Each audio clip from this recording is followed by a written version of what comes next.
নমস্কার বন্ধুরা, অরিত্রিস কিচেন আরো একটা নতুন ভিডিওতে আপনাদের সকলকে স্বাগত জানাই। চলে এসেছি আরো একটা নতুন রেসিপি নিয়ে। আজকে আপনাদের একটি শীতকালীন রেসিপি শেয়ার করব। আমাদের সকলের এই সবজিটি খুব প্রিয়। আমরা শীতকালে পিকনিকেও এই রেসিপিটাই করে খাই। তো আপনাদের সঙ্গে যে রেসিপিটি আজকে শেয়ার করছি, বাঁধাকপি একদম নর্মাল অল্প তেল মশলা দিয়ে মটরশুঁটি এবং টমেটো দিয়ে আমরা আপনাদের করে দেখাবো এই নর্মাল বাঁধাকপি। এই বাঁধাকপি আমি কি করে করি সবটাই আপনাদের সঙ্গে শেয়ার করব। ভিডিওটা স্কিপ করবেন না, পুরোটা দেখবেন। ভিডিও যদি ভালো লাগে অবশ্যই লাইক কমেন্ট এবং প্রচুর প্রচুর শেয়ার করে দেবেন। আর নতুন বন্ধুরা চ্যানেলটিকে সাবস্ক্রাইব করতে ভুলবেন না। পাশে থাকা বেল আইকনটি প্রেস করে অল নোটিফিকেশন অন করে দেবেন, যাতে আমার সমস্ত রান্নার ভিডিওগুলো সবার প্রথমে আপনাদের কাছে পৌঁছে যায়। তাহলে চলুন ভিডিওটা শুরু করা যাক।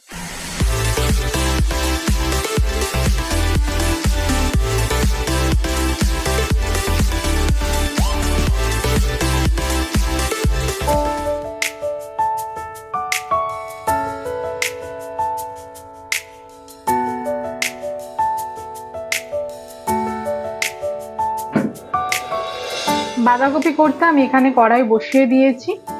এদিকে আমি বাঁধাকপি ধীরে ধীরে করে কেটে পরিষ্কার করে ধুয়ে নেওয়া হয়েছে। মটরশুঁটি ছাড়িয়ে নিয়েছি, একটা টমেটো কেটে নিয়েছি আর পরিমাণ মতন আলু কেটে নিয়েছি ডুমো ডুমো করে। কড়াইটা গরম হলে আমরা এতে দিয়ে দিচ্ছি সর্ষের তেল।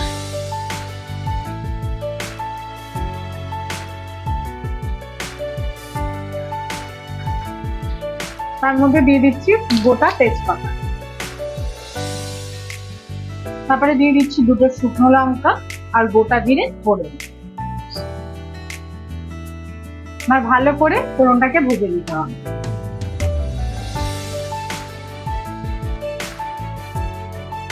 ফোড়নটা আমরা ভালো করে ভেজে নিয়েছি।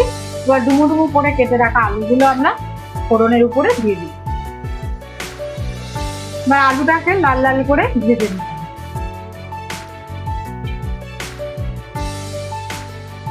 এবার এর মধ্যে আমরা পরিমাণ মতন হলুদের গুঁড়ো অ্যাড করে দেবো আর দিয়ে দেবো তার সঙ্গে লবণ। আর হলুদ আর নুন দিয়ে ভালো করে মিশিয়ে নিতে হবে আর আলুটাকে একটু লাল লাল করে ভেজে নিতে হবে। এবার আমি আলুটা যতক্ষণ ভাজা হচ্ছে একটা মশলা বানিয়ে নেবো। আমি মিক্সিং বলে নিয়ে নিয়েছি কাঁচা লঙ্কা আর আদা, এটা একটা মিহি পেস্ট বানিয়ে নিয়েছি। আমরা মশলাটাকে পেস্ট করে নিয়েছি। এবার আমরা এটা ভাজা আলুর মধ্যে দিয়ে দিচ্ছি। আমরা আলুটাকে লাল লাল করে ভাজা হয়ে গেছে।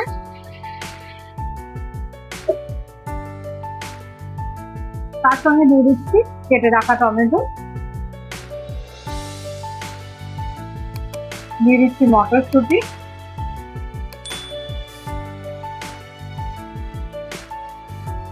আর দিয়ে দিচ্ছি কাশ্মীরি লঙ্কার গুঁড়ো।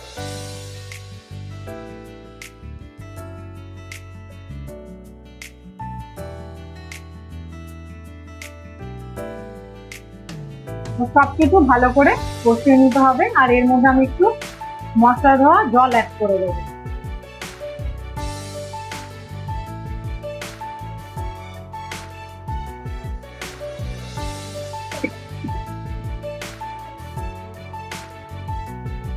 আমি এখানে অল্প পরিমাণে জল অ্যাড করে দিয়েছি। এবার ভালো করে সবকিছুর সঙ্গে কষিয়ে নিতে হবে।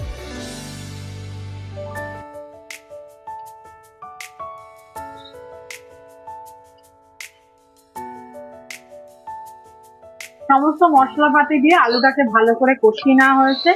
এখানে আমি আরো অল্প পরিমাণে লবণ অ্যাড করে দিলাম, দিয়ে ভালো করে মিশিয়ে নিতে হবে। ভালোভাবে আলুটাকে কষিয়ে নিয়েছি। এবার কেটে রাখা বাঁধাকপিটা আমরা এতে দিয়ে দেবো।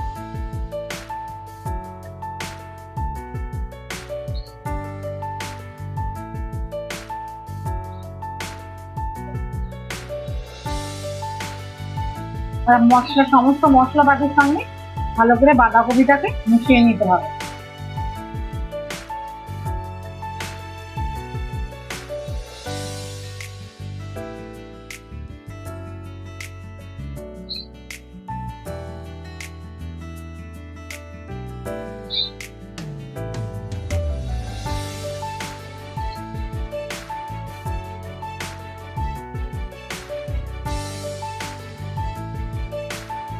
ভালো করে বাঁধাকপিটাকে মিশিয়ে দিয়েছি। এবার আঁচটাকে একদম মিডিয়ামে রাখতে হবে এবং আস্তে আস্তে রান্না করতে হবে যতক্ষণ না বাঁধাকপিটা মজে যাবে। দেখুন আমাদের বাঁধাকপি সুন্দরভাবে মজে গেছে, এদিকে আলুও ভালোভাবে সেদ্ধ হয়ে গেছে। এবার ভালো করে মিশিয়ে নিতে হবে এবং জলটাকে আরেকটু টানিয়ে নিতে হবে। আমি কোনো জল দিইনি, এমনি বাঁধাকপি থেকে যে জলটা বেরিয়ে গেছে তাতেই বাঁধাকপি, আলু আর বাঁধাকপি সুন্দরভাবে সেদ্ধ হয়ে গেছে। শুধু মশলা ধোয়ার জলটাই অ্যাড করেছিলাম। ঠিক এই সময় অল্প পরিমাণে আমি চিনি অ্যাড করে দিলাম।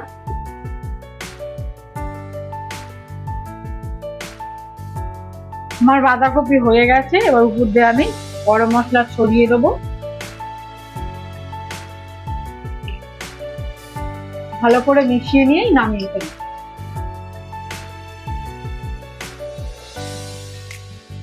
তৈরি হয়ে গেছে আমার শীতকালীন বাঁধাকপি।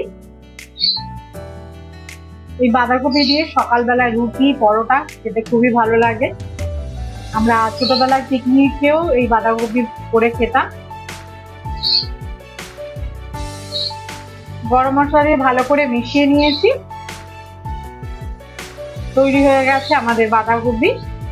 সম্পূর্ণ ভিডিওটা দেখার জন্য সকলকে জানাই ধন্যবাদ। সবাই ভালো থাকবেন, সুস্থ থাকবেন। দেখা হবে পরের দিন।